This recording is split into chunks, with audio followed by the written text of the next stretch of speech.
really mentioned. It was not something that was ever made a subject. The first time it was really ever part of a conversation was when the movies came out, like American Werewolf in London, Silver Bullet, them kind of movies in the late 80s, when I was sort of, well, not allowed to watch them, but where sort of gained access and did watch them. But it was never something that was talked about or discussed in my family. Never. Not within my circle of friends either. It was just not. It was some more like vampires and ghosts and things like that. I see. When you were growing up, you had a nanny who would tell you about wolves which would come close to villages in wintertime. Did she ever tell you any werewolf legends? No, she didn't. She told me about the wolves because she was a refugee who fled Prussia, which later was part of Poland, I believe, after the Second World War.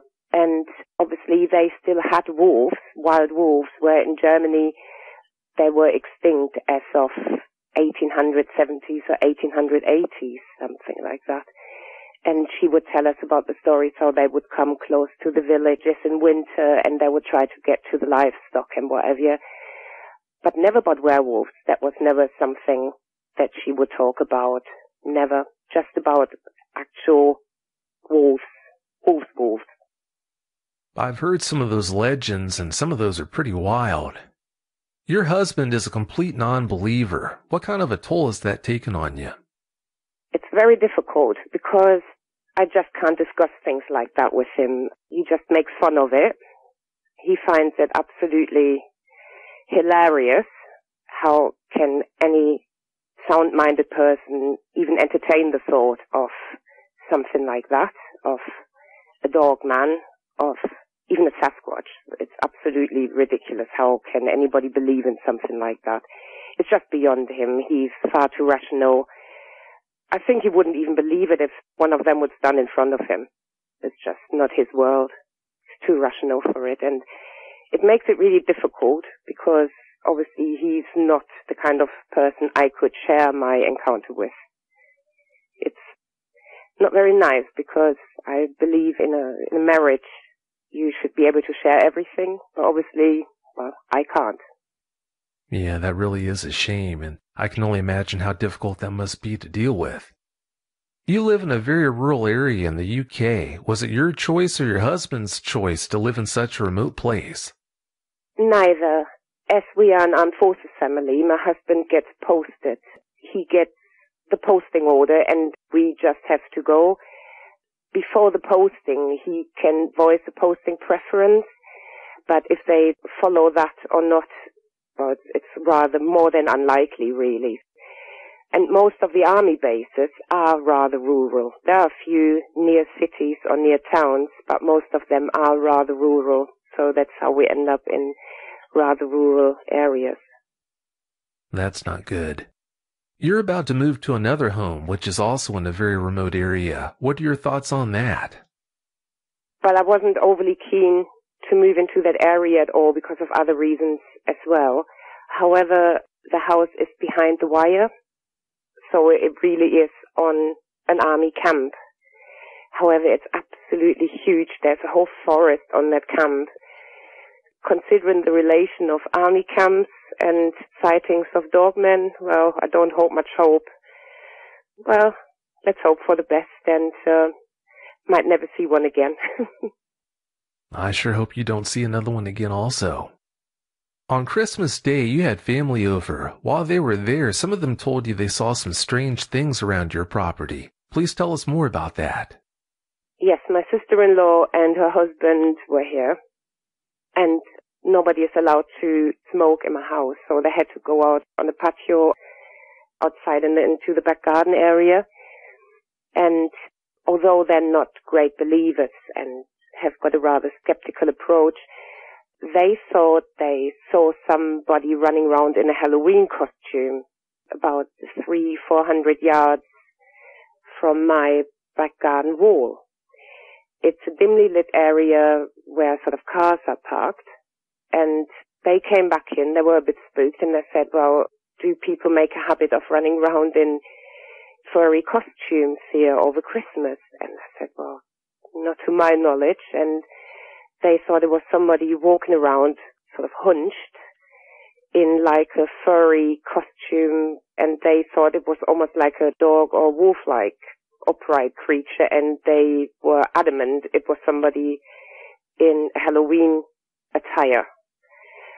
But I wouldn't know who would do that at Christmas. Very briefly, they could see the legs, and they said it was sort of dog-like legs, and I don't think you can buy them in a Halloween shop. So, yeah, they weren't too keen on smoking anymore that night, so I suppose it helped them. Yeah, I don't like the way that sounds. I've got to say, I've got dogs myself, and they weren't keen on staying outside either. When them two came in, my dogs came in with them, and they didn't want to go back outside that night. I'm not surprised. Yeah, like I said, I don't like the way that sounds at all. When you were young, your nanny gave you some advice on what to do when you were scared of something. What advice did she give you? It was really bizarre advice, and when she first gave me that advice, I didn't know what to make of it, and I thought, yeah, okay. She said, when you're scared and when you're worried and when you're sad, start singing. Singing is always good for everything. So stand there, forget your worries, and start singing. That's what she said to me, and I'd never thought anything of it until I really needed it one day. I'm glad she told you that, because it sure sounds like when you had your experience, it did help you, so thank goodness. It certainly did. Well, that's great. How old were you when you had that encounter? I was only 11 years old. It was just before my 12th birthday. It was in September, late September 1984. 11 years. No, that's too young to deal with something like that. Even for an adult is bad enough, but when you're 11, yeah, that's just horrible. Before you tell us about your encounter, Jill, please tell us about the area where your encounter happened. It's a very rural area of Western Germany. It's still very rural now, although obviously since then there's been a lot of building going on. Back in the mid-80s it was very rural. It's about an hour west of Cologne, if that sort of gives anybody any indication. It's very forested. There is still a lot of agriculture going on, a lot of rivers, a lot of streams, a lot of fields, a lot of wildlife, as in, well, the little bit of wildlife that they have in Germany, as in sort of red deer, wild boar. The foxes are about the only thing that they have as in hunters. We have got no wolves or bears or anything like that. They do come back now, but in the mid-80s there was no such thing. So, yeah, and they've got wildlife corridors. All the big national parks in Germany, they're sort of connected by wildlife corridors, and that is sort of part of it. If you look on the map, you can see all the big national parks, say in Bavaria, or the Harz Mountains, or even going further east. You got the green spaces, they sort of serve as wildlife corridors, and that's pretty much part of it. It's called Sauerland. I don't think it will mean anything to anyone, but if anybody wants to look it up on the map, that's where it was. Is that area part of the Hürtgen Forest? No, it's not. Okay, I see. One night after spending the day with a friend, you decided to walk home. That walk turned out to be one you'd never forget. Please tell us what happened. I had spent the day with a new friend of mine. I'd met her at senior school. I was in my first year of senior school, doing what girls do, listening to music and doing girly things, doing a bit of makeup. However, it got a bit late. I missed the last bus. My mum couldn't pick me up because my parents were self-employed and they were quite busy with their own business. It meant that I had to walk home. It wasn't that much of a great deal because having grown up in the village, it wasn't that unheard of that you would walk home either push bike or walk from village to village a lot. It wasn't abnormal to do that. I decided I'd walk. So we said our goodbyes, and there are two roads you can choose. Either you walk along the main road, which is a lot longer, and a lot more dangerous because the traffic can be quite heavy, there's lorries and everything, or you take the shortcut through the woods. Obviously, you take the shortest route. Well, I wanted to take the shortest route, and I take the route through the woods. It was about 6 o'clock at night, or afternoon, evening, and it was starting to get dark. Now, the village roads, or the sort of rural roads in Germany, you need to imagine they're not necessarily all lit. Only parts where their houses are lit. The parts through the woods and past fields and meadows and whatever, you don't really have street lights. But then again, you're used to it, you just go on, and it wasn't completely dark yet. So I thought, oh, okay, just carry on. If you run half of the way, you make it home in good time. So started walking, the houses stopped, fields started, eventually the woods started, street lights were gone. As soon as the woods started, I thought, oh, don't like it, because it was obviously getting darker by the minute, so I started running past the woods. And it goes down a hill a little bit. Obviously that helps with my running. And you run down this little hill, and there's what used to be an old mill, and this little stream and a bridge. When I got to that little bridge, there comes a bend, and you can see around this little bend, and I could see something sitting on the side of the road, and it looked like a big dog, just when you come out of that bend. And I thought, what's that? Looks like a big dog.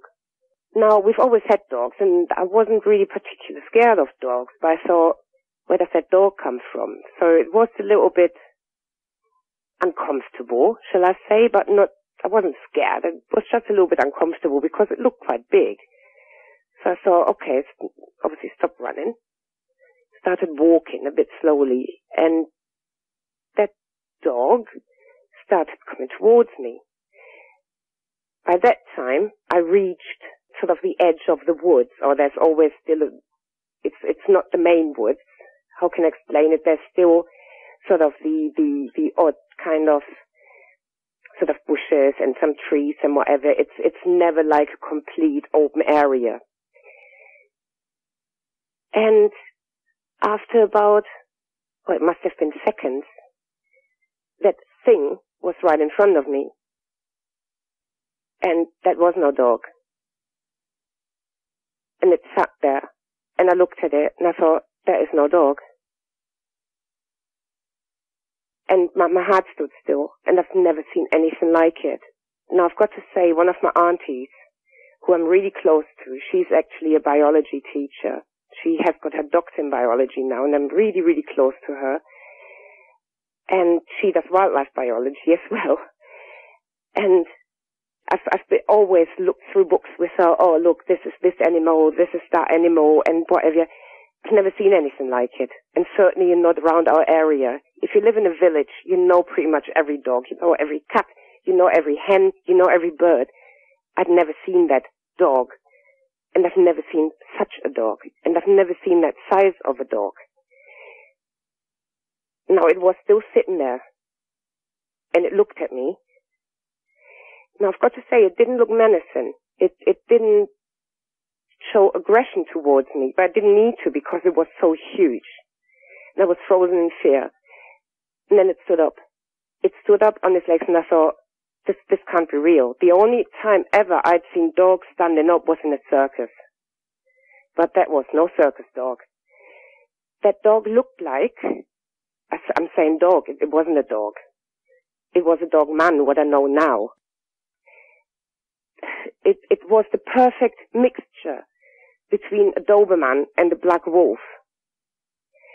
If you would take a photo or a portrait of a black wolf and melt it together with a photo of a huge Doberman with the upright ears, then you would have what I've seen. The the face was quite, the fur on the face was quite smooth or smoothish. The ears were upright and quite large. The teeth were huge and quite sturdy, quite big.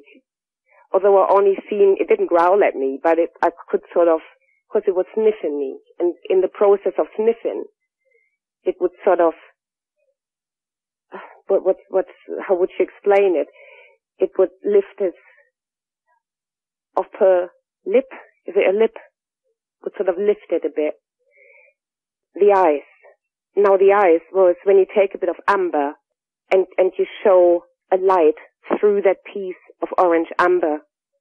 It was almost like somebody, and I thought, it was real. It was breathing. I could see it breathing. I could see it moving its nose. It was nobody playing a trick on me. It was huge. It was over 6 foot. It was towering over me. It had paws, but his front paws weren't paws. It was a mix between a paw and a hand with claws. That's why when it was sitting there, I thought there's something not right about this picture. But when it stood up and I actually looked at it, and I thought, this is not a dog's paw. This is a hand. This is not a hand. This is a paw. You know, I was completely confused and started sniffing me. I was so scared. My life flashed in front of my eyes. I was so scared, and I'm so embarrassed to say it. I wet myself. I was 11 years old, and I wet my pants. And I thought, I'm going to die. And I thought, I'm going to die. And then I noticed that dog man looked over my shoulder all the time towards the bushes. I thought, why is it looking there? And I thought, and I managed, I dared to look over my right shoulder as well. And there was another one behind me. I thought, that's it. I was definitely going to die. That dog man behind me was even taller. That thing in front of me kept sniffing. That thing behind me was staring, and I thought, I just put my hand in front of my eyes, and I thought, I'm going to die. And then I remembered, I thought, I'm so scared I'm going to die. What am I going to do? What am I going to do? And all I could remember, all of a sudden, was what my nanny said, when you're scared, start singing. So I was standing there with my wet trousers, that thing in front of me, staring at me, sniffing me, that knowing that thing behind me, I thought, that's going to bite me in the neck in a minute, or bite me in the back, or I thought, that's it. That's really it. And, you know, when you so, I could just cry. The tears were streaming from my face. It was horrible. It was so horrible. And I thought, I'm going to die here. It was, and even, now the memories come back. I even remember what the weather was like. It was damp. And it was getting more and more dark. It was damp. The street was slightly wet. It was nightmarish. Absolutely nightmarish. Anyway, I put my hands in front of my face and I started singing, like my nanny taught me. I can't remember what I was singing. And it doesn't matter what I was singing. I just put my hands in front of my face and I started singing loud. I was singing my heart out. I was standing there, tears streaming down my face with my wet trousers, and I was singing. I was standing on the side of the road with that thing in front of me, with that other monster behind me, and I was singing. And I thought, I was just waiting. I was waiting for the pain. I was waiting for it to come behind me, to bite me, to kill me, to eat me. That didn't happen. It did not happen. It didn't bite me. It didn't kill me. And after some time, I don't know how long I was standing there, singing, I dared to look, and they were gone. They were gone. I looked behind me, they were gone. And I ran. I ran so fast. I ran. It was, all of a sudden I could run. I didn't even scream. I didn't waste my time screaming. I just ran. I ran home. I was in such shock. I was just, I made my wet clothes disappear. Was standing in the shower, just carried on crying. I didn't see my parents because they were still at work. And I just went to bed and cried myself to sleep. That was it. What a horrible experience. I can't even imagine what that must have been like. It sounds like you didn't hear them leave when they did. No. Yeah, they're pretty stealthy when they want to be. Do you have any opinions on why the first dog man ran up to you like that? I've got no idea. I've got loads of theories. I really got loads of, since then, obviously, I had loads of time and loads of ideas why that happened. Why me? Why did it run up to me? What did it want? I mean, they didn't eat me. They didn't kill me. They just sniffed. Why? For the curiosity? Were they expecting me to run? Were they wanting to chase? And they had nothing to chase? I don't know. It's all just theory, isn't it? That's all it is. And there's no way to figure them out. They do what they do for who knows what kind of reasons. What was it about that dog man that you found most unnerving, the one that was right in front of you? His eyes. It was the eyes. Because there was an intelligence in the eyes. I mean, if I look at my dogs, yes, you can see they're not dumb animals. There's intelligence. But looking back now and imagining and recalling the look in that animal's eyes, it was almost like a human-like intelligence. Something like, almost like a problem-solving skill, like an alertness, like a wide-awake intelligence. I don't know how else to describe it. But it was the eyes that was most unnerving. And the front paws. Because they looked so surreal, so abnormal. Can you tell us any more details about those paws? Like I said, I've never seen anything like it before. If you look at a front paw of a dog, that's what I expected to see, but they were elongated, almost finger-like, and they had like a cat's claw, almost not as sharp, but like a cat's claw at the end.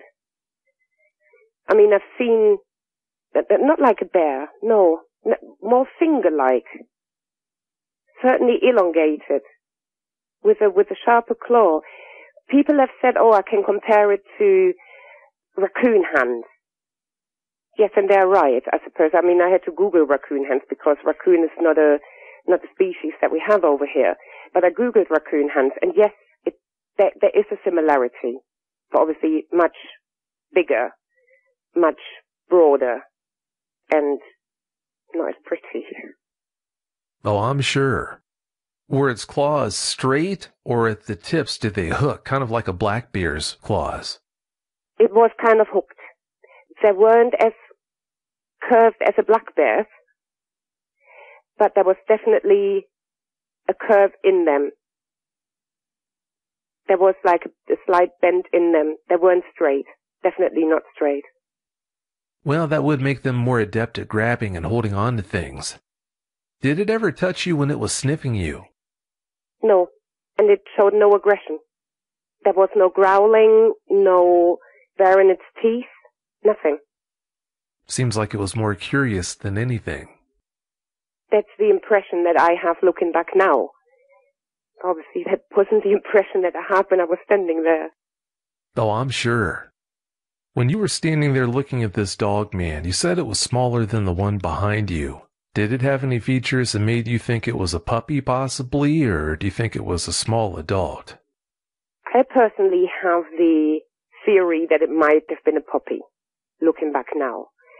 But if it was a puppy, then it was quite a grown puppy already, because it was smaller than the other one, but not much smaller. See, the one in front of me, it towered over me. I think it must have been coming up to 6 foot, where the one behind me was definitely well over 7 foot. So it can't have been a young puppy, if it was a puppy. If it was a puppy, it sounds like it was big enough to be trouble. Yes. When you first saw the larger dogman behind you, how far was it from you? I think it must have been, looking back, I was actually on the path, and it was in the trees. It can't have been any more than about 2.5 meters. So that's, 3 yards? Still too close to comfort. Yeah, that's pretty close. So when you turned around and saw it, was it approaching you or was it just standing there? No, it was just standing there. Thank goodness. But like I said, I only turned around, saw it, and looked straight back to what that animal in front of me was doing. Even though the one behind you was bigger, I don't blame you for wanting to keep an eye on the one in front of you. If you had trouble, more than likely that would be the one that did it. Yeah, because it was so close. It was right in front of me. Did the one behind you seem to be more preoccupied with you or the smaller dogman in front of you?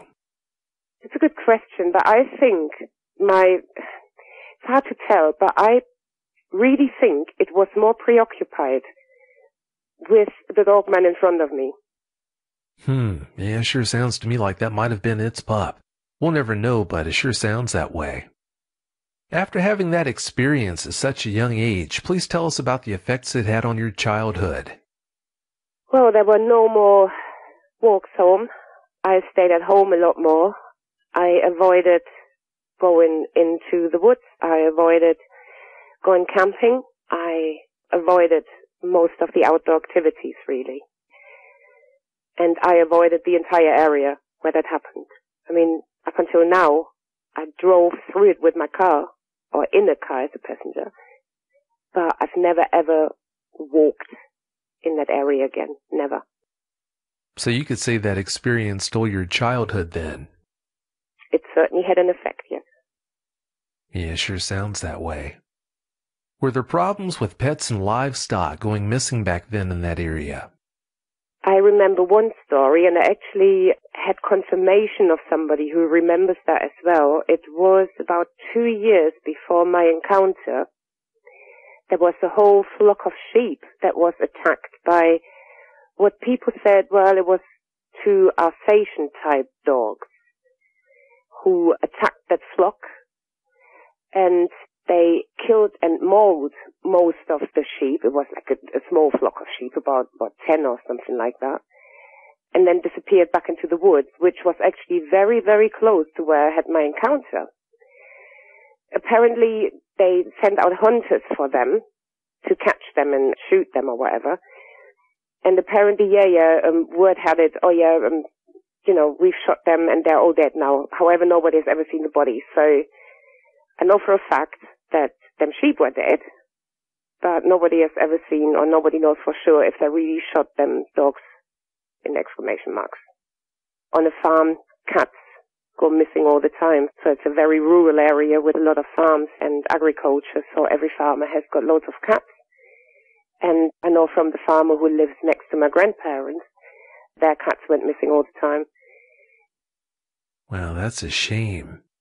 For those listening who don't know what an Alsatian is, it's the same thing as a German Shepherd. Did anyone else in that area report seeing a dogman back then? There were no reports because, especially in places like Germany, people are very tight-lipped about things like that. Nobody speaks openly about those things because, well, creatures like that can't exist, mustn't exist, and if they do exist, we don't talk about it. That's the kind of attitude that they have. So even if people would have had encounters, they wouldn't say anything. Well, that would make Germany any different than a lot of places. A lot of places have that policy about things like this, unfortunately. You have a brother who's 3.5 years younger than you are. Did you worry yourself sick, worrying about his safety back then? I certainly did. Luckily, his hobbies were more sort of sports, so he was hanging around more the sports pitches and that, not so much the woods. But when he was out with his friends, I tend to deter him or try to deter him from going too close to the forest and the woods, because the last thing I wanted was him to encounter them or worse. But obviously I didn't want to tell him because I didn't want to scare him and I didn't want anybody else to know. So it was quite a difficult situation. Yeah, that's an understatement right there. It's a very difficult situation. You say you've had other strange experiences since you had that encounter. What can you tell us about them? Well, it must have been about in the 1990s, must have been about 99, something like that. My then boyfriend, he picked me up to drive to a party. And obviously, drive through the villages, through the woods. And I can't remember, did his car get stuck? I think got stuck, or we ran out of petrol or something like that, but I think his car got stuck. So we got out the car, started walking to the nearest house, because back then nobody had a cell phone.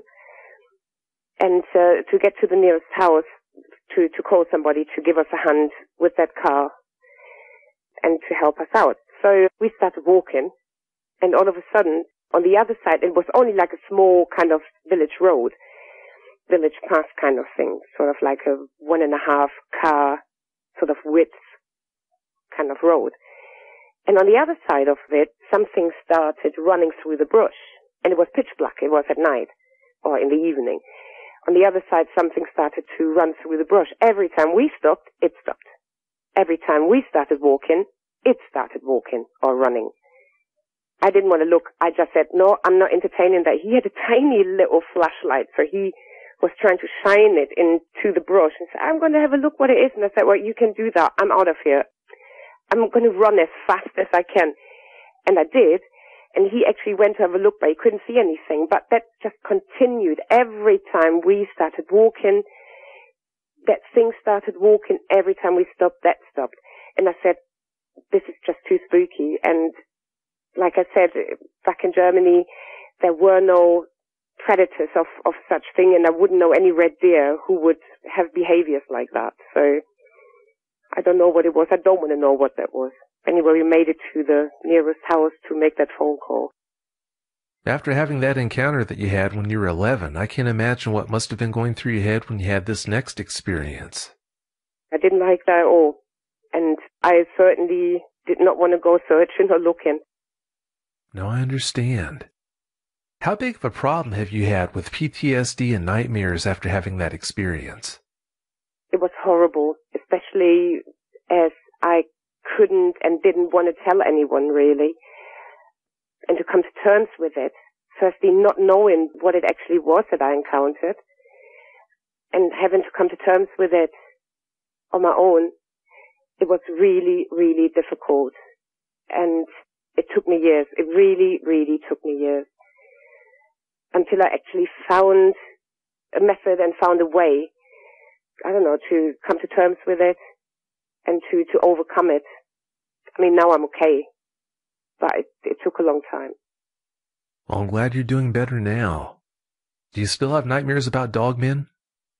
Occasionally, but thankfully they haven't got such an effect on me anymore. So, where a few years ago, I would actually get out of bed and stay up for the rest of the night, where now I can just turn over and carry on sleeping. I'm glad you're able to deal with it in a healthier way now. That's good. You're a mother now. How much concern do you have for the safety of your kids? That's a difficult one, because obviously you want to give I want to give my children as much freedom as possible. And I keep telling myself, it's not really likely for somebody to encounter them. Percentage-wise, how many people of the entire population do encounter them? It is not very likely. So why would it be my children encountering them? It is not likely. And I try to bring them up that they know the basic of sort of forest and mountain awareness and sort of safety and what to do if there's sort of animals around and what to do. But there is no 100% safety for anyone or anything. Could be a dogman, could be, I don't know, if you go into the Alps, it could be a bear, it could be all sorts. There is no 100% safety and security. So I suppose you just got to live with that thought. That's true. Tomorrow's not guaranteed to anyone, so there's only so much you can do. You studied psychiatric nursing. Did your encounter have anything to do with your decision to do that?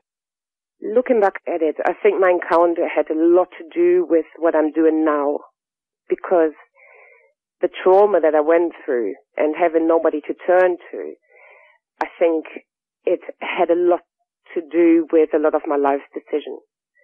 So in the end, well, maybe I'm a bit thankful that it happened. No, that would be taking it a little bit too far, but it certainly had a big influence on many decisions, and some of the decisions were actually good. And I can relate them decisions on that account. So, yeah. Suppose there is something to that. PTSD is horrible, and it gets underestimated. It really does. Yeah, it's a shame you ever have to deal with anything like that.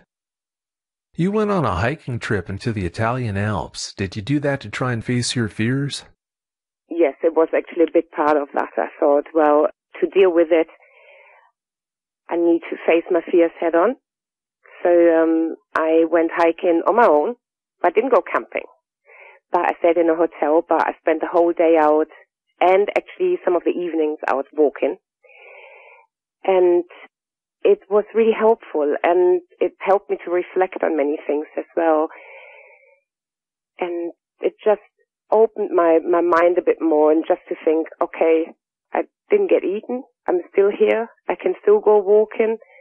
I can still enjoy the beautiful scenery, and facing my fears head on, it was a great idea. But obviously I had to wait for me to get ready, to be ready to be able to do that. It had to be at the right time, at the right place, and it did me a world of good. It was fantastic. I'm so glad you did that. I can only imagine how much good that did for you. How safe do you think it is to go into the woods now that you know they're out there? I think it's safe enough. I mean, how safe is it going into a city considering there's so many serial killers around? I think they're more dangerous than a dogman. Like I said, there is no 100% safety and security for anyone. Since that happened, and since I decided to face my fears, I'm quite active in researching dogmen now, and that really helps me. I think it's safer to encounter one of them than to encounter many of our fellow humans. So I think it's safe to go into our woods and into our forests. I think it's safer than going into many of our major cities nowadays. And I would have no hesitation going into the woods or forest. The only reason I haven't been back to that place where I had my encounter is at the moment I'm lacking opportunity. I just haven't been to that place. But I would go back, and I said next time I will be back in that area, I will actually go back and take some photos because it would interest me what it looks like now. But I think it's safe, and I wouldn't hesitate, and I don't hesitate to go into rural areas. I live in a rural area, and nothing stops me from doing so. I'm glad to hear you're dealing with all this in such a healthy way. That's good news. After having that experience, how much research did you put into dogmen? None to start off with, because I think I was simply too young, and obviously there was no such thing as the internet or anything like that.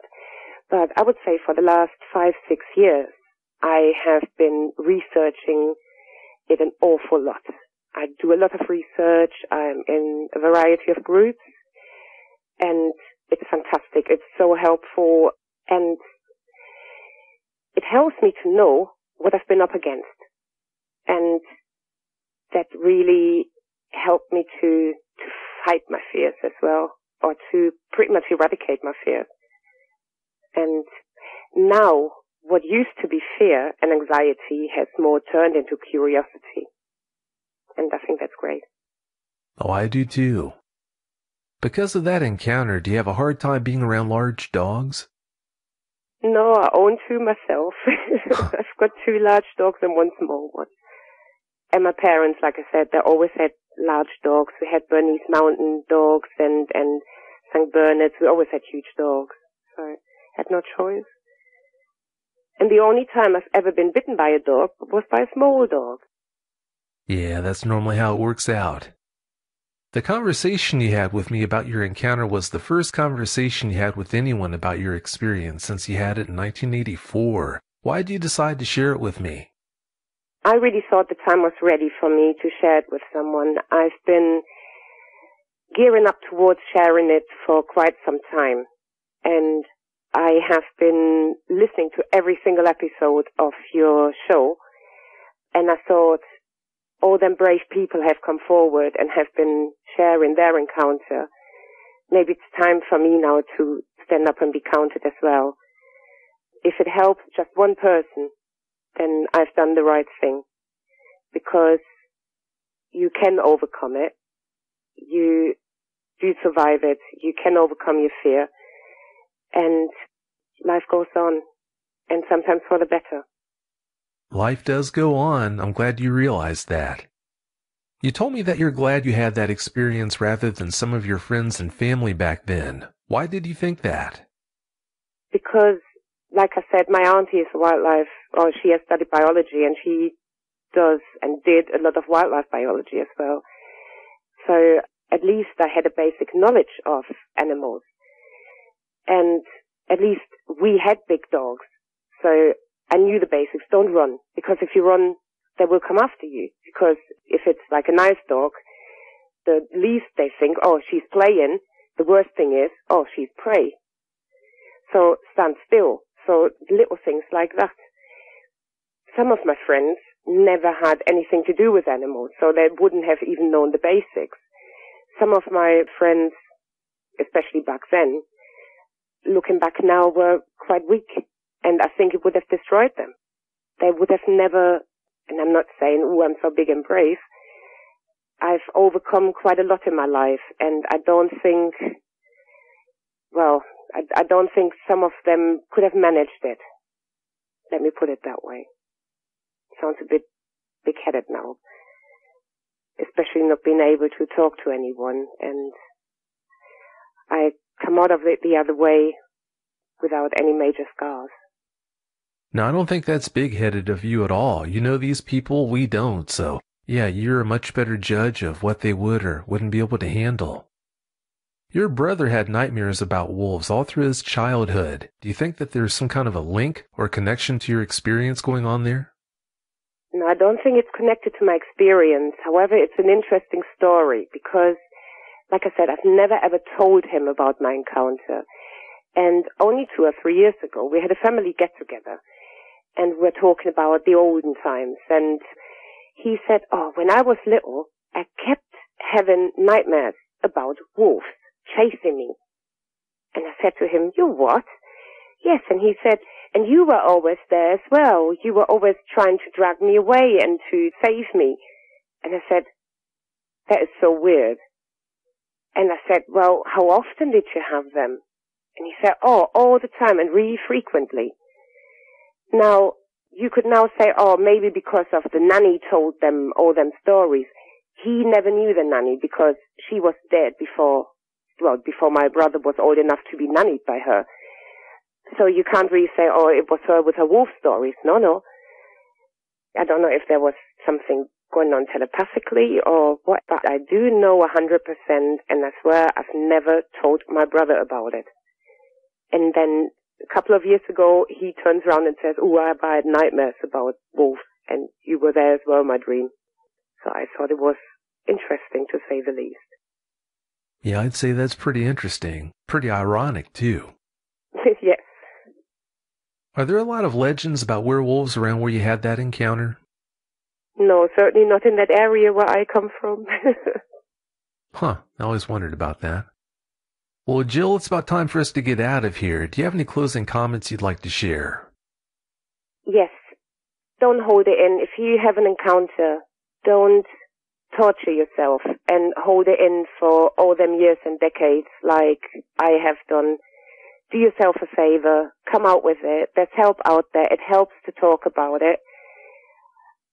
I didn't want to talk about it because I thought I was just going to get ridiculed. There's loads of people out there who had similar experiences, who are more than happy to help you, to listen to you. Don't wait and torture yourself for all them years like I've done. Just come out with it. Very well said. Well, I can't thank you enough for coming on the show and sharing your experience with us. Thank you so much, Jill, for your time. Thank you as well for having me. Oh, it's been great talking with you. Well, have a great night, okay? And you. Thank you. Thanks. Bye. Bye.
Hi everyone, thanks for listening to another episode of Dogman Encounters Radio. I'm Vic Cundiff and I'll be your host for the show. If you've had an encounter of your own and would like to speak with me whether in private or on the show, please go to dogmanencounters.com and submit a report. I'd love to hear from you. Tonight's guest is Joe. Joe, welcome to the show. Thanks for having me, Vic. Thanks for being here. Joe, please give us a brief bio on yourself. My name's Joseph, 41 years old, originally born in Michigan, Shelby, Michigan. Spent a lot of my life in Colorado and Michigan between. I now live in Florida. Joe, how long has it been since you first reached out to me to tell me about that first encounter you had? About a year and a half, Vic. It has been a while, and quite a bit has happened since then. It's hard to believe how much has happened, actually, but of course we're going to get into that tonight. Joe, had you heard talk about the Michigan Dogman before you had that first encounter? No, I hadn't, and honestly didn't believe in these things existing. You know better now. Have you heard about other people in that area having Dogman encounters? No, not a Dogman encounter years ago. People reported seeing a black bear, but that's all I had heard up until my encounter. I see. Your neighbor across the street had some potential Dogman problems of his own. Please tell us more about what he shared with you. Yeah, a neighbor across the street. We'll just call him Mr. J.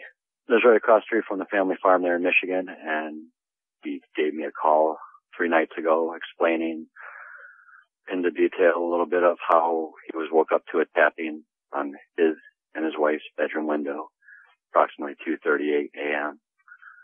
He drew back the curtains, and on the snow there, all he could see was half a deer. That's all it was just half of it.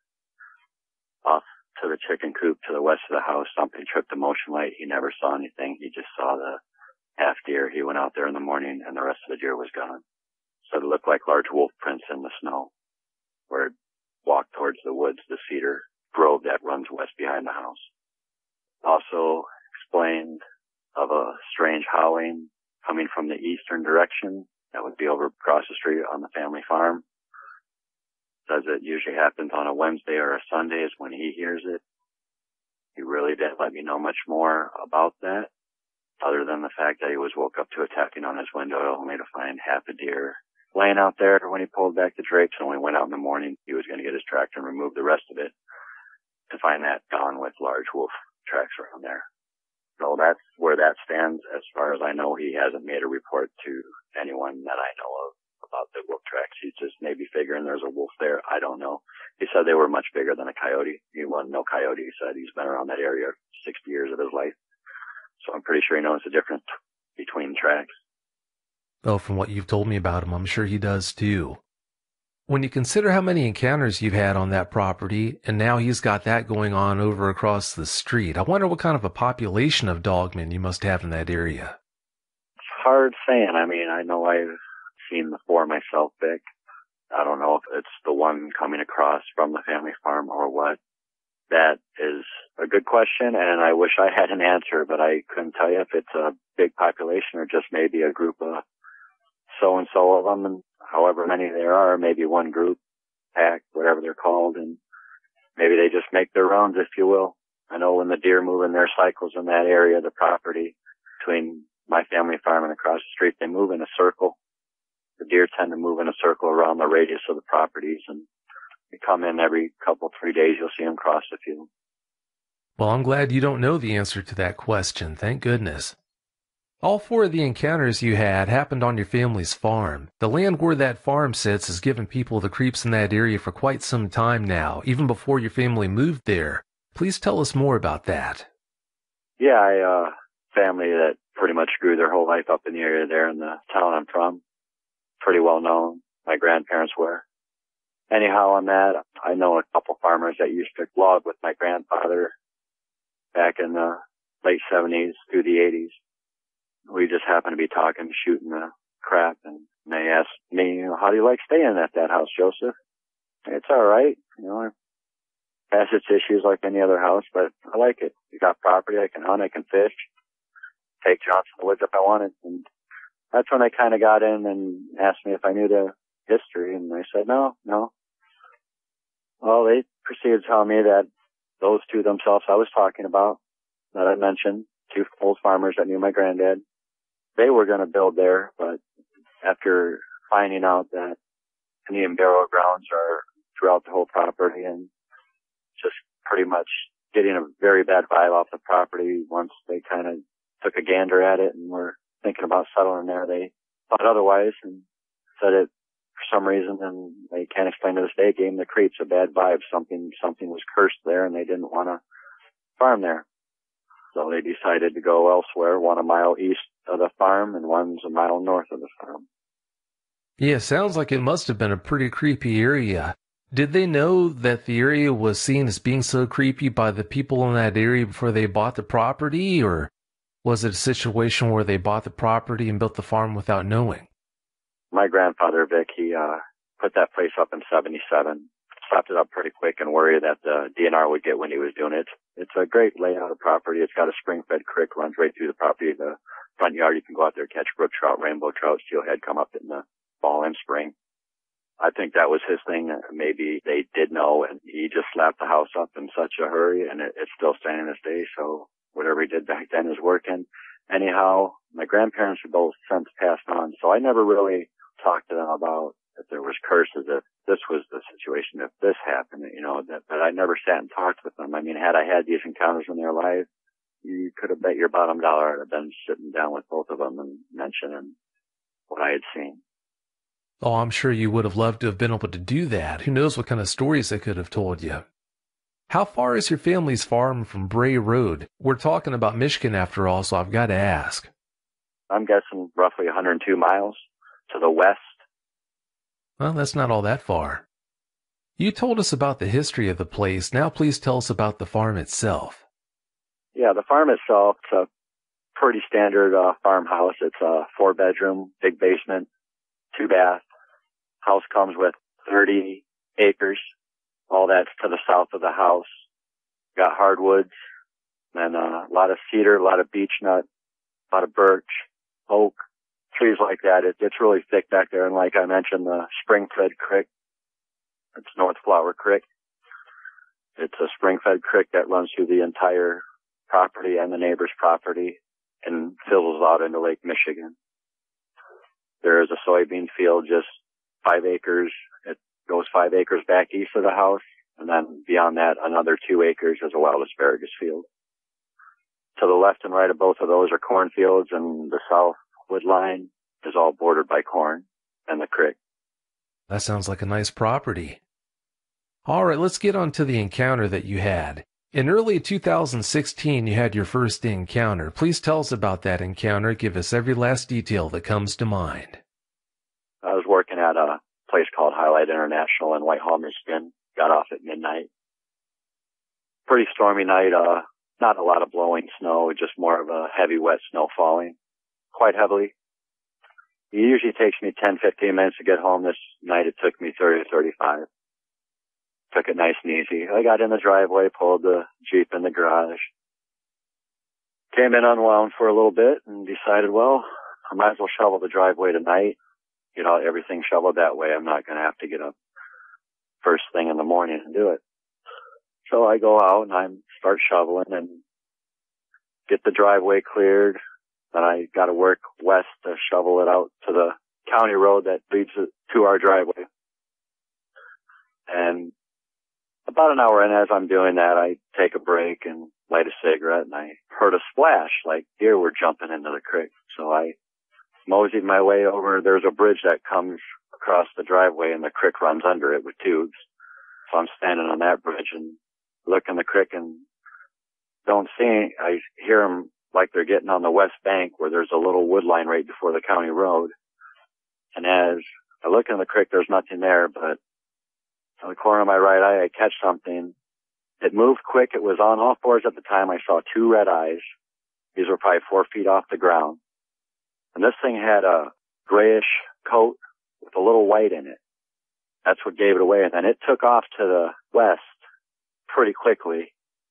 And I could just hear the tree limbs snapping or whatever as it was just hauling to the west. And I lost sight of it when as the sound faded out. I stopped there and like, what on earth did I just see? I mean, I know coon's eyes and possum's eyes, they'll be red or something, but this thing they were 4 feet off the ground. It's not a raccoon or a possum. And I mean, it was the way it moved. There's no way it was a coon or a possum. Like I said, it had a grayish coat with white. The head was massive. It was almost like a huge gray wolf. And it took off it wasn't bipedal. I never saw this one bipedal. It was on all fours and it was moving to the west. And like I said, as the sound faded out, I stood there. I pretty much left that half of the driveway to shovel in the morning till daylight. I didn't know what I had just seen. I went inside, sat there. I think I took 2 sips out of my beer and I called it a night. I took a shower and I went to bed. When you first saw that dog, man, how close was it to you? About 45 to 50 yards to my south, and it was right in those little patch of woods that borders the creek right there on the west bank. It's a little wood lot, and that's where a lot of the deer will pen up. When they get hunted, they'll sit right there in that little wood lot by the road, and they know they're safe. Well, that's not exactly on top of it, but that's still too close for comfort. Closer than I wanted to be. Oh, yeah, I'm sure. You said it was gray with white. Are you saying that it had a gray coat with white specks or highlights on the tips of its fur, or did it have white spots too? It was an all-gray coat, and the white was up in the head a little bit, and it came down a little stripe right to the shoulders, and that was it. People ask what color a dog man can be, and I always tell them they can be whatever color a wolf can be. Who was the first person you told about that experience? My aunt, Denise. What kind of response did you get? Pretty much called a lunatic and told that those things aren't real, they don't exist, they're only real in movies. Did you respond to her at that moment, or did you just pretty much walk away? I pretty much told her I wasn't crazy, I know what I had seen. And I said I've never seen anything of that nature before around here. I said, I don't know what it was, but it wasn't an animal that I'm used to seeing around here. It was huge. As if it wasn't bad enough that you had to go through such an experience, to get the kind of response from a family member, the first person you told about that experience, that's just awful. Do you have any opinions on why it was digging? The only thing I could think on that, Vic, is that maybe it had a cache of food like a squirrel stashes cache on nuts in the fall when they're hungry. One thing I could think is maybe I had interrupted it doing that. It became perturbed and pretty much let me know to disappear. The aunt you just mentioned had a weird experience of her own one night that shook her up pretty bad. Please tell us about what happened to her. She drives a truck out of state, and she usually gets back Wednesdays on midnight. She was running a little late. I guess she got home about 1 o'clock, 1:15 a.m. She said as she was unpacking her car and going back and forth on the slider, she heard a pretty ungodly howl, like more of a screech and a howl, like almost like a wolf howl is what she put it as. And she told me that, and she said, I heard a howl last night. I said, oh, did you? She said, yes. I said, well, maybe it's what I saw. And then again, she just kind of giggled that off, and I was like, you said you heard a howling. It wasn't a coyote? She goes, no, it was like a wolf. I was like, well, what I saw was like a big gray wolf. And that's when her eyeballs got really big. And she kind of went mute for a little bit. She went back to her room, and I saw her probably 2 days later, and she still seemed a little perturbed about the incident. On the howling, she seemed very sketchy and jittery, and she asked me if I want to go on a walk in the woods with her that day with the dogs, and I was like, nope, I'm good. You found some strange structures on your family's farm one time. Please tell us about that. Yeah, they're on that Springford Creek there that runs through the property. Every now and then I'll throw the hip boots on and walk up the creek, usually with the sidearm, just in case something jumps out, wild animal, whatever.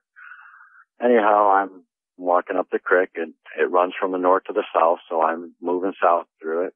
It gets deep. Some parts can be, I'm 6 foot and they're over my head for trout holes, but most of this creek is about 2 to 3 foot deep flowing at max. And I noticed about 200 yards from the house itself, there was a little, looked like somebody had taken the time to, or something, and making the time to make it almost looked like a little lookout place where something could stand and still have a little bit of its body exposed to where it would be free enough to move around the top part of its body.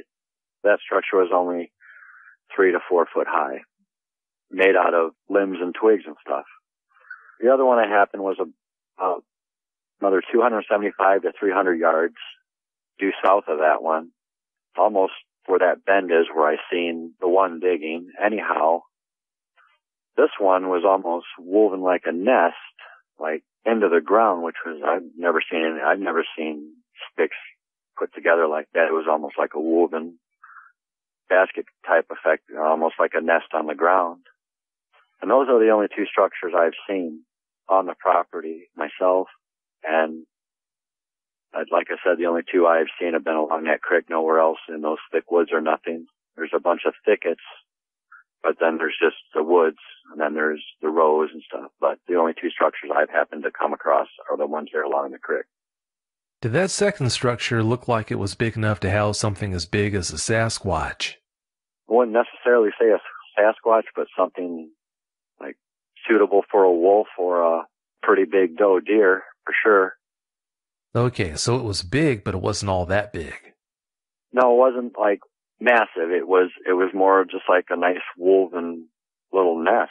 And I mean, I don't know, I'd probably say 6 feet by 5 feet. Yeah, that's big enough for a man even to comfortably fit there overnight, so if it wasn't an overly large dog man, then that worked pretty well for it too. Earlier you said an old Indian burial ground is close to your family's farm. How close did you say it was, and how much do you know about it? It actually sits on the property on that wood line that runs south for 2 miles to the cornfields. It's right there. If you were to walk out and head east on the soybean field, And where the soybean field ends, you head in, and that whole little corridor of the hardwoods and a little bit into our woods is all the way back to those cornfields is nothing but Indian burial grounds.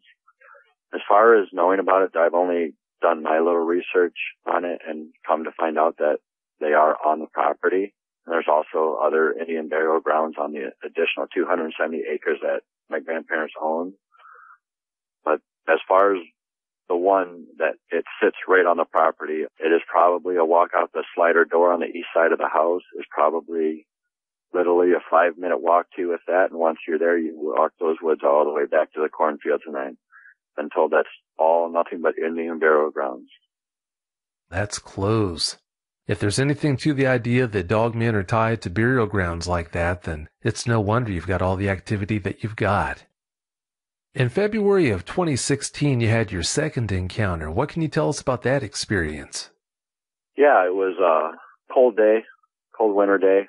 That day it wasn't duck season or anything, but this time I took the single shot 410. I was going to go walk the woods and see if any late activity was happening out there, maybe see a couple deer or whatever, look for tree stands. A lot of people like to sneak in and hunt my family's woods. There's a lot of good deer population with the creek there. There's a lot of deer that come and bed there, and that's why they've always been there. Anyhow, I'm walking up the creek. I'm heading south, and I don't know, about 300-400 yards up the creek, there's a bend, and it'll go toward the east towards, it's a road called Williams Road. It's a county road out there. So I'm continuing, I'm probably at this point 300 yards from that bend. Well, as I get closer, there's what I see. It looks to me from behind.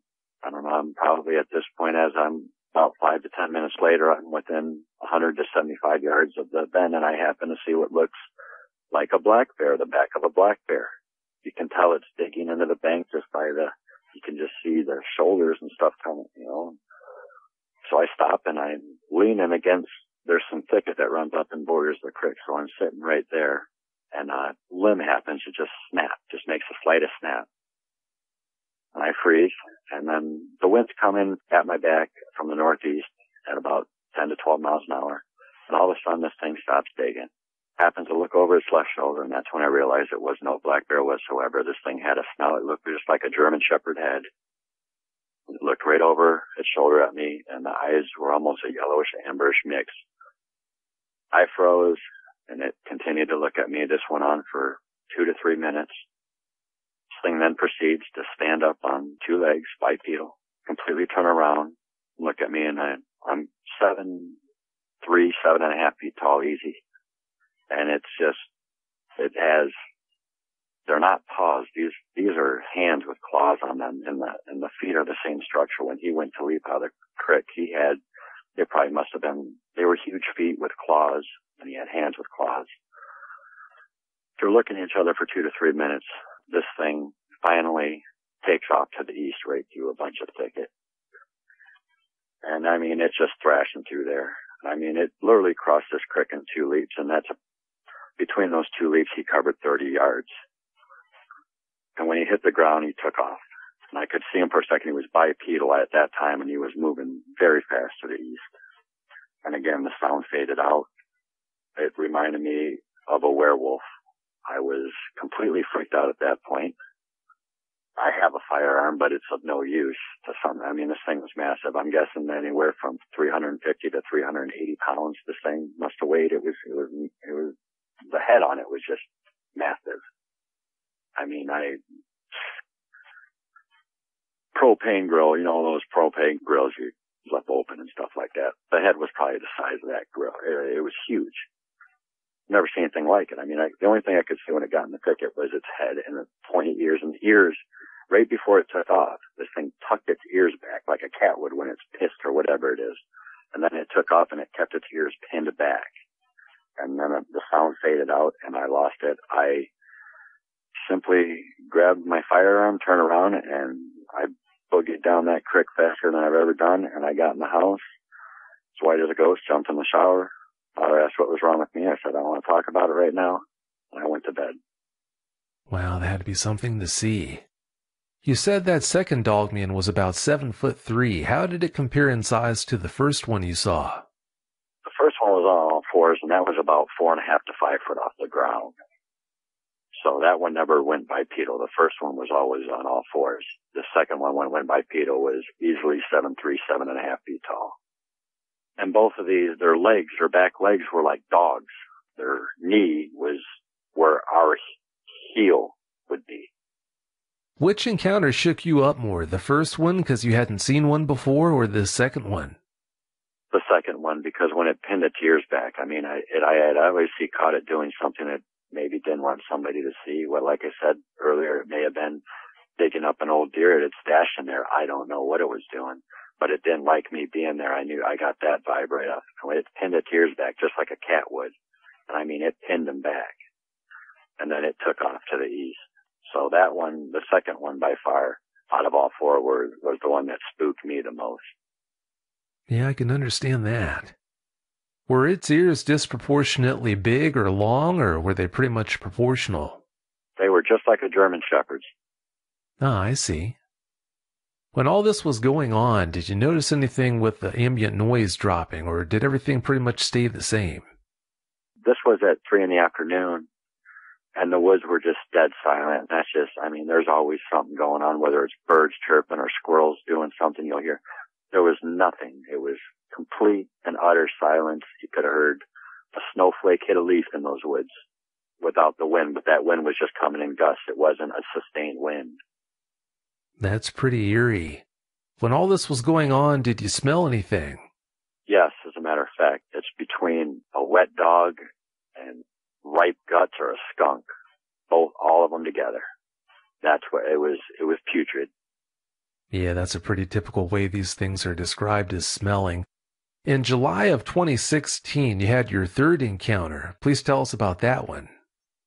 So I had the day off of work. I figured it was about noon, 12:30. I figured, I'll take a walk through the woods today. I'll put a couple beers in the sack or whatever and take a jaunt through the woods. Like I said, I'm always looking for deer stands. A lot of people sneak in there and hang them, so we just take them off the tree and either keep them or sell them.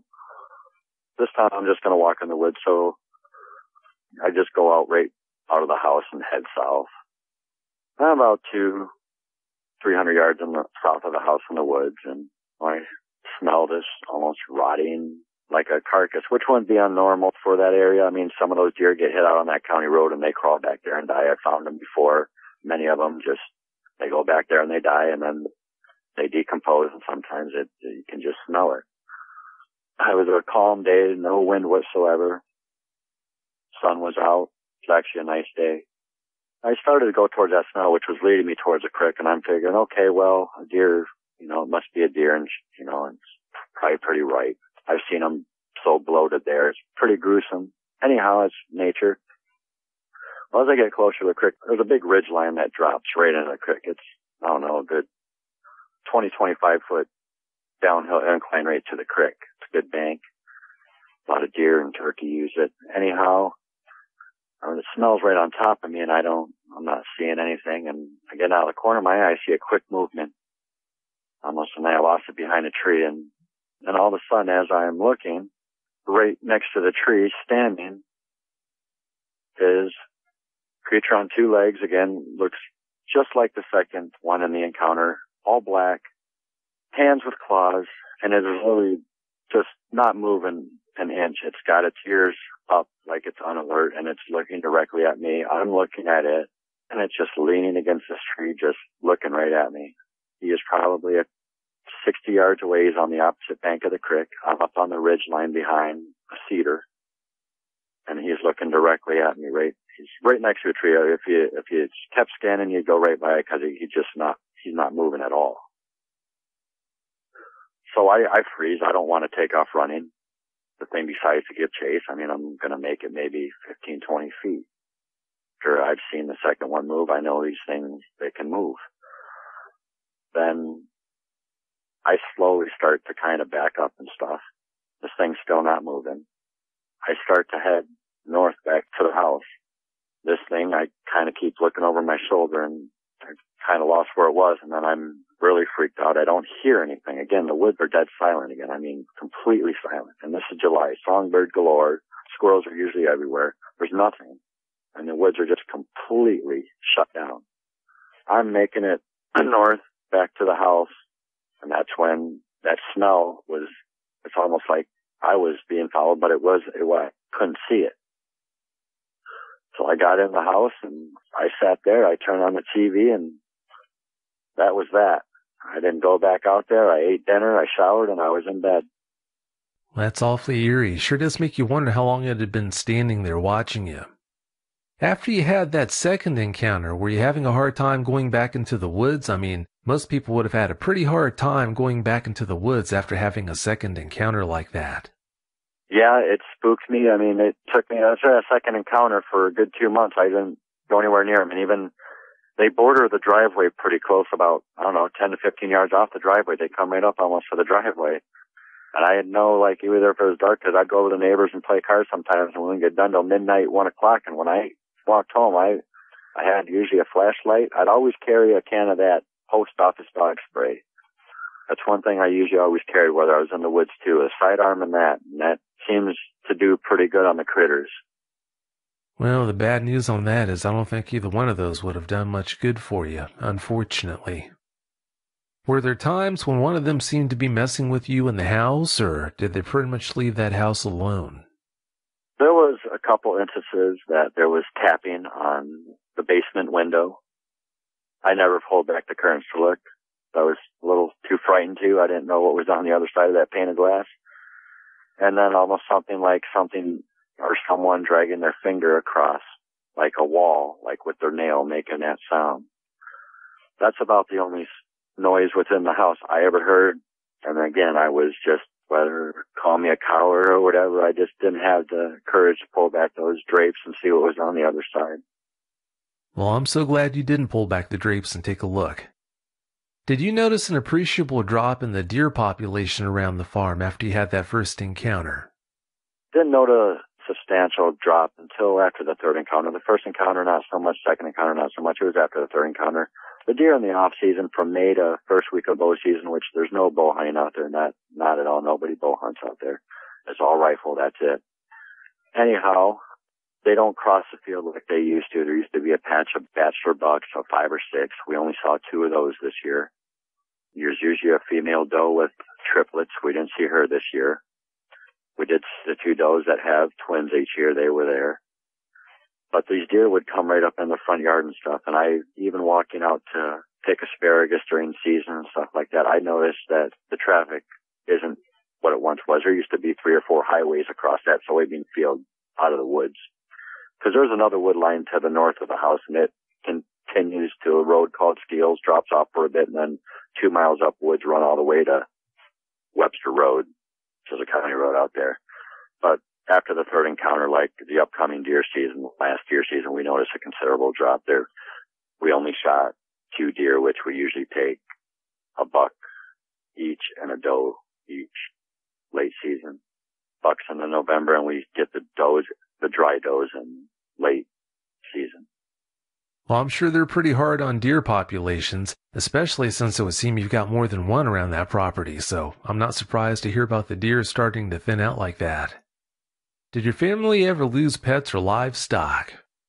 Not my family, but across the street, they've lost, in the past 2-3 years, a total of 36 chickens, 47 ducks, a beagle, 2 golden doodles, and there was an incident with a cat from up the road, good friends of the family.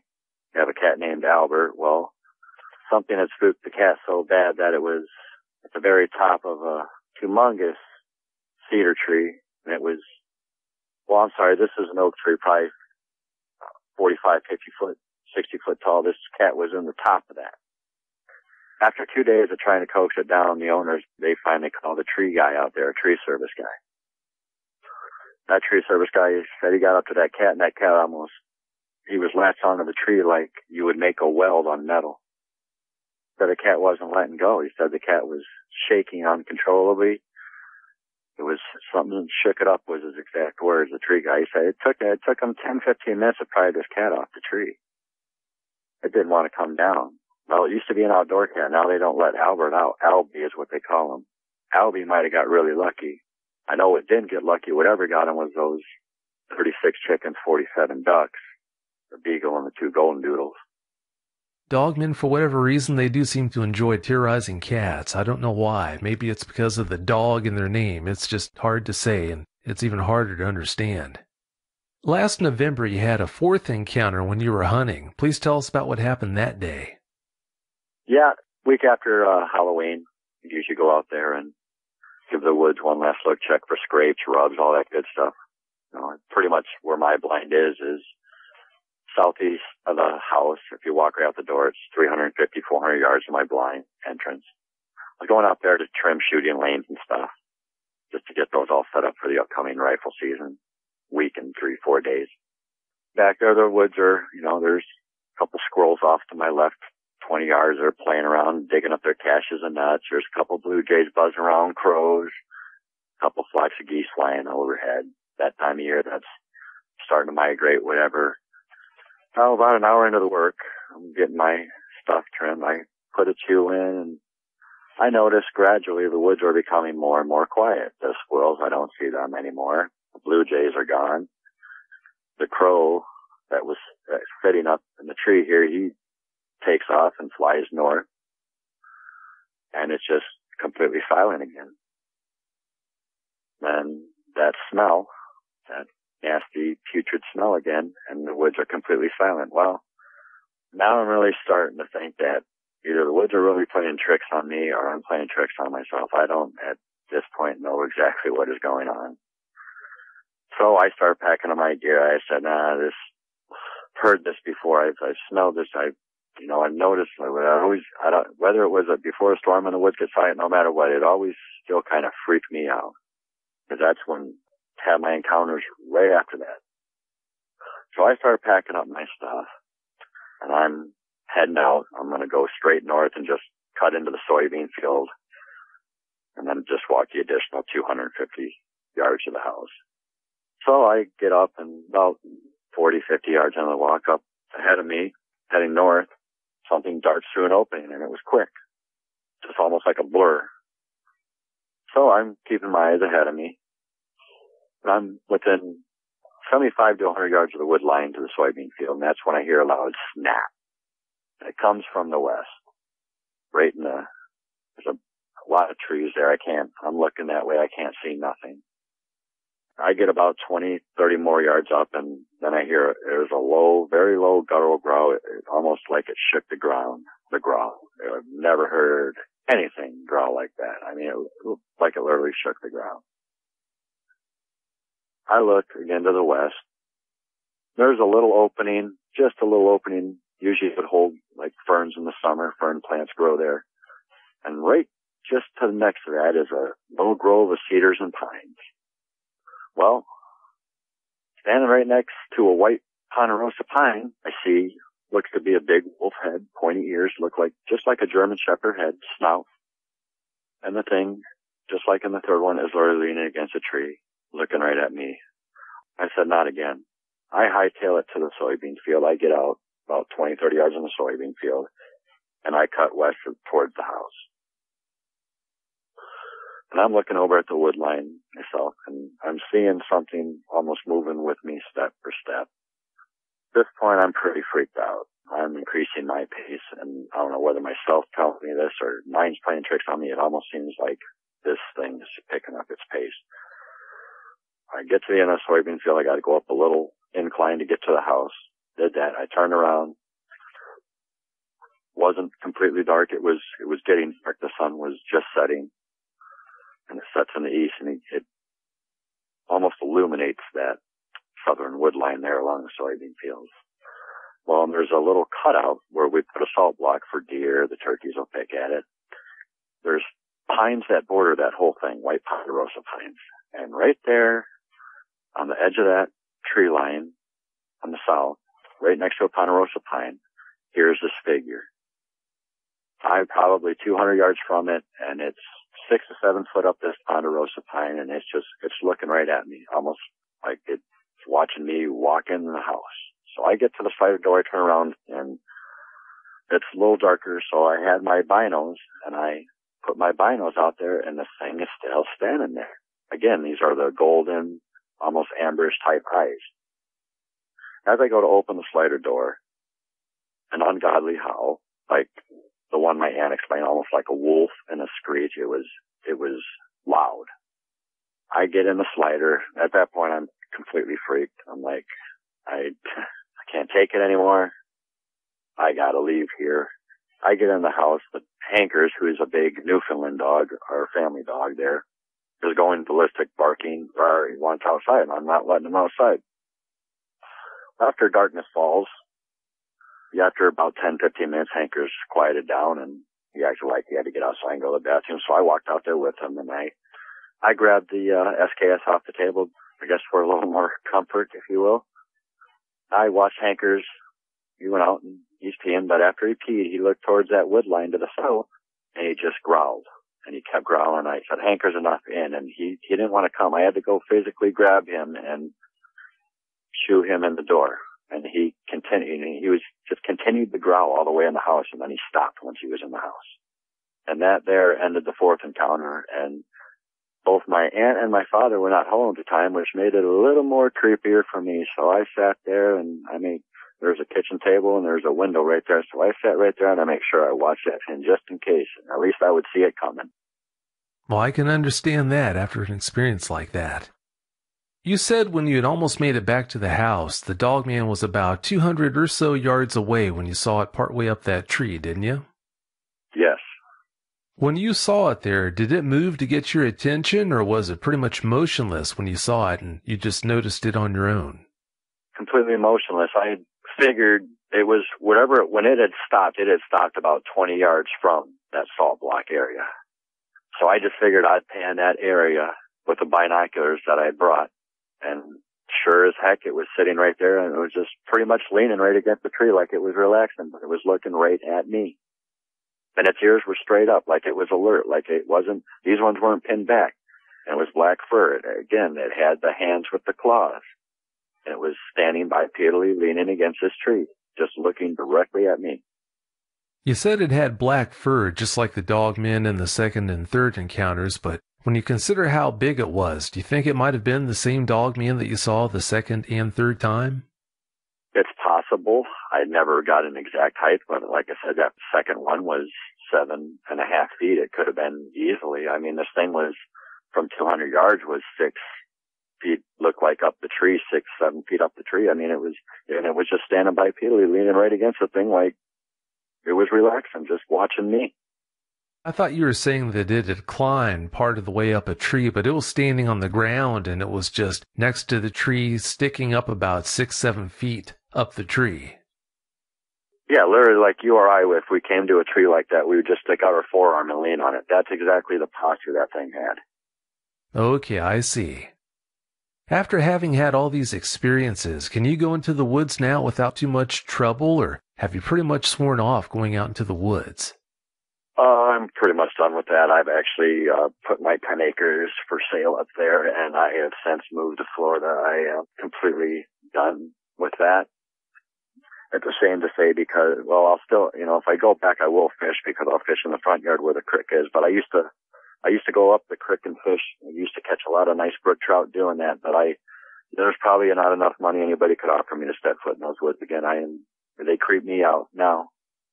Well, after those experiences you had, I don't think anyone could blame you.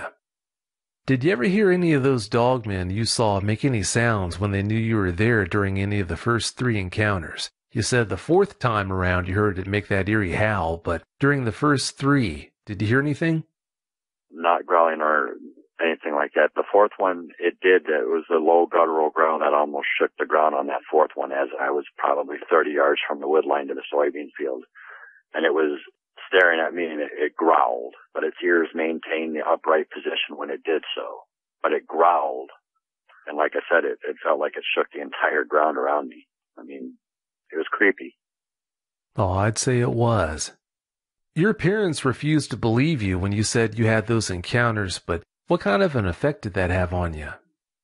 Kind of made me question my own sanity.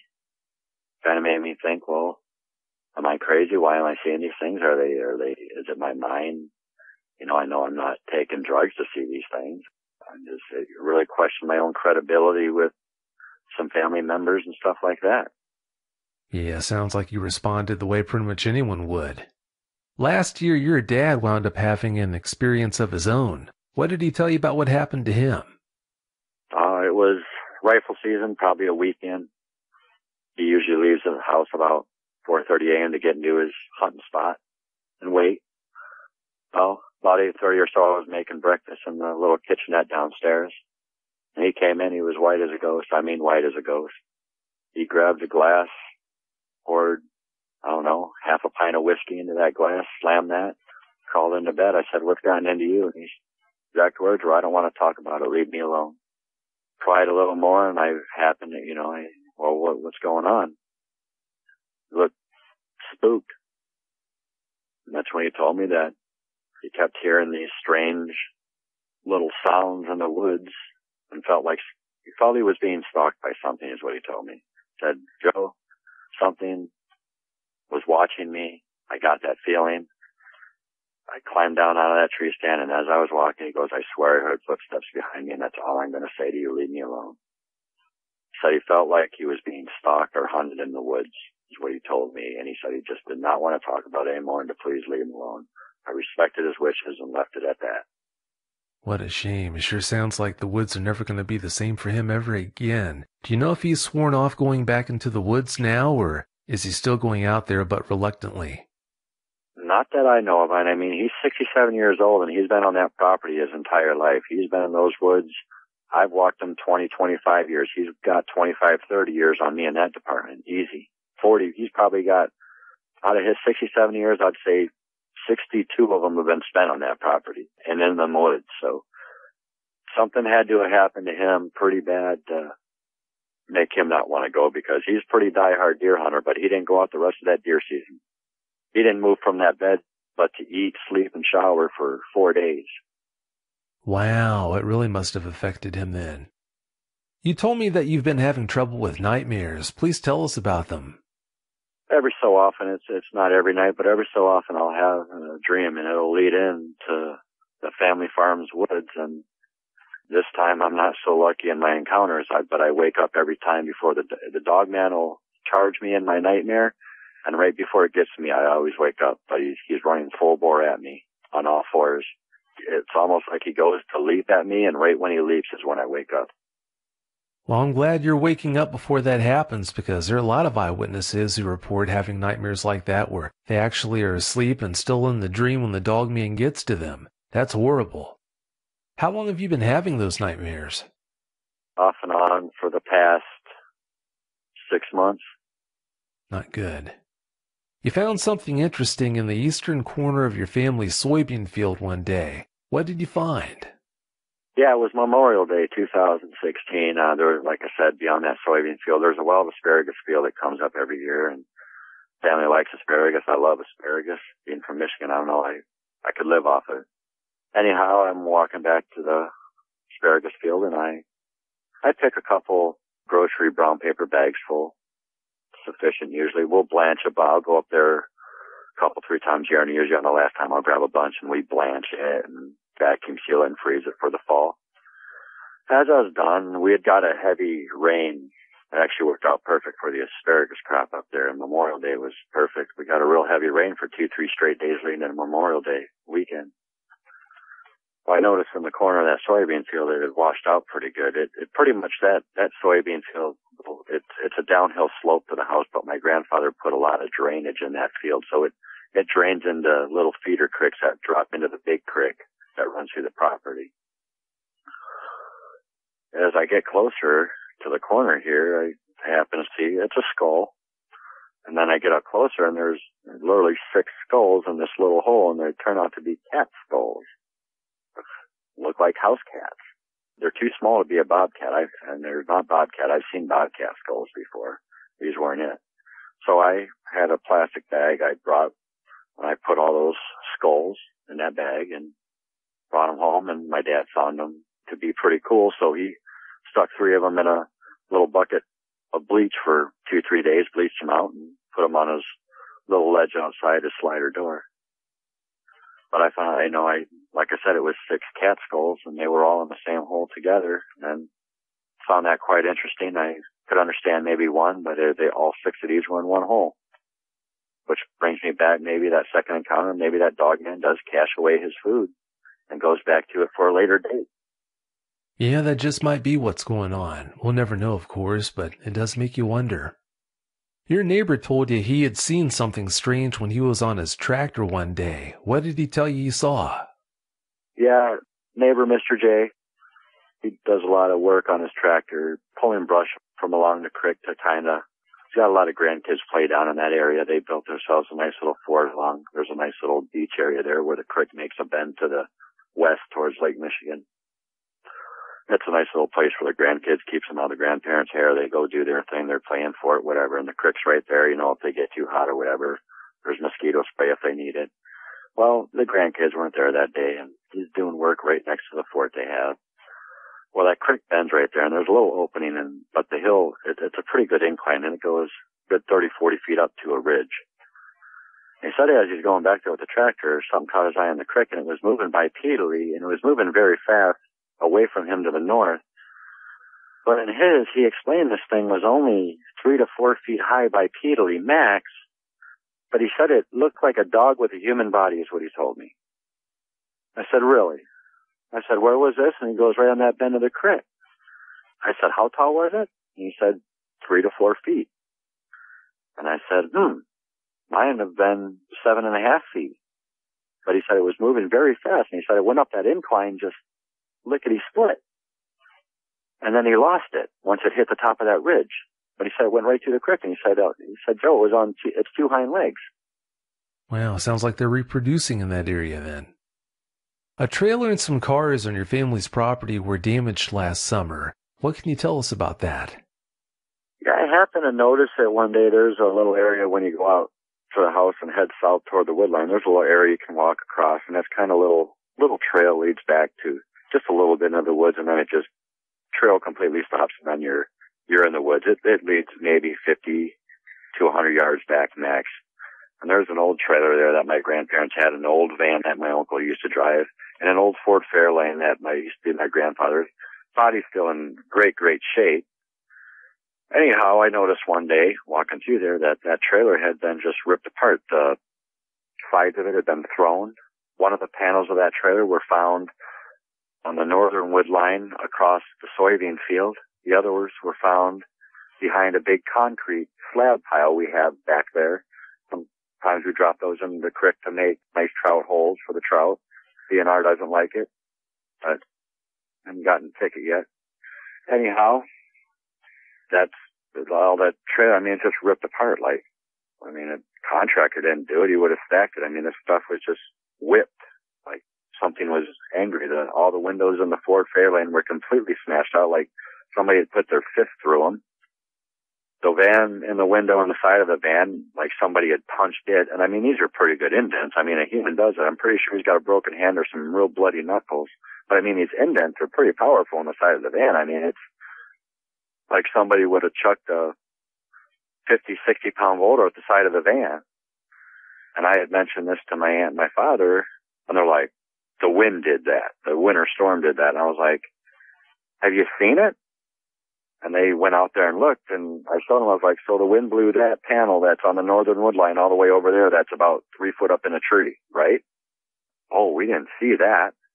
Somebody, maybe that property is dog man's, and he's maybe letting anybody around there know that, hey, I'm being subtle and nice now about this, but it's going to go beyond ripping up the trailer and then counters and stuff if you all don't leave. That's the feeling I'm getting. Like I said, I left there. I will not be going back there. I feel myself now that there's a curse on that house of some sort. I don't know what's going on. I've seen enough of it. I really don't care to know what's going on anymore. I'm done with it. After you had that fourth encounter, do you know if there have been any more incidents on your property, or have things pretty much stopped after that fourth experience you had? None with me. Like I said, I moved in December 18th, 2016, down here to Florida. I've been here since. I've talked with my dad briefly a couple of times. He hasn't said anything. However, the neighbor across the street has. Like I said, he hears howling at night. And he said sometimes very early a.m. you'll hear that howling like a wolf. Yeah, they're still around, it sounds like. Well, I don't blame you for making that move. especially after the experiences you've had. Now that you're in Florida and your family is still living on that farm, how worried are you for their safety? Concerned. My dad's old. I mean, he went in shape, toned athlete wouldn't stand a chance against the things I saw. It would be ripped apart. I mean, concerned in a way. I mean, I got the drift. I mean, maybe, I don't know, maybe it'll take one of them to actually have a physical encounter with it. And I could pretty much guarantee if they ever encountered it physically like I did, that house would be up for sale the next day. Funny how that works. In the pre-interview, you were telling me about a hunter who went missing in that area in November of 2014. How much do you know about the details of that incident? Not much. It was just talk going around the town. We happened to know him. He was the grandson of a family friend. Decided to go out rifle hunting one day in his thick wood plot, and he never came home. Never heard of any report being filed on it. Still nobody has been found to this day as I know of. I know the grandparents, one of them has since passed. The grandfather has. The grandma's still alive. Mom and dad of the person missing are still alive, and I don't know if they have answers. I just kind of overheard small talk, but I mean, they're wanting answers and stuff. If it was a dog man, we don't know that's what it was, but if it was a dog man that took him, I can't imagine how horrible that must have been. Do you see it as a curse or a blessing that you have those 4 encounters? I mean, it feels like both, but at this point, I'd say more of a blessing. Now I know it, at least in myself, that maybe a lot of people think that these things only exist in movies. I mean, I have a pretty good mind. I'm 41 years old. I mean, I'm stable.